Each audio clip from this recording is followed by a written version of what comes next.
എല്ലാവർക്കും ഒരു weak point ഉണ്ടെന്ന് പറഞ്ഞതുപോലെ ജാസ്മിന്റെ ഏറ്റവും വലിയൊരു വീക്ക് പോയിന്റ് ആയിട്ട് എനിക്ക് തോന്നി ഇത് തന്നെയാണ്. കാരണം എങ്ങനെ ഒരു റിലേഷനെ മെയിൻറ്റെയിൻ ചെയ്യണം, അല്ലെങ്കിൽ പെട്ടെന്ന് ചില വ്യക്തികൾക്ക് അതൊരു സൈക്കോളജിക്കൽ പ്രോബ്ലം ആണോ എന്ന് ചോദിച്ചാൽ ആണെന്ന് തന്നെ പറയാം കേട്ടോ.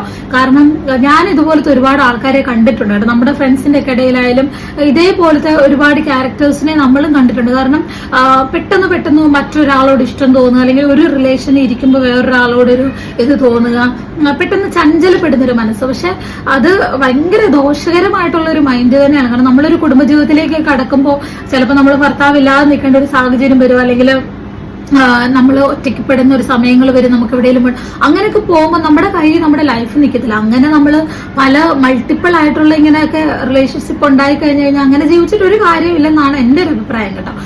ഇതിൽ അനുകൂലിക്കുന്നവരുണ്ടായിരിക്കാം, അല്ലാതെ എന്താ പറയണ്ടേ തെറ്റാന്ന് പറയുന്നവരും ഉണ്ടായിരിക്കാം. എൻ്റെ ഒരു അഭിപ്രായം ഞാൻ പറഞ്ഞാണ്. പക്ഷെ ഈ ഒരു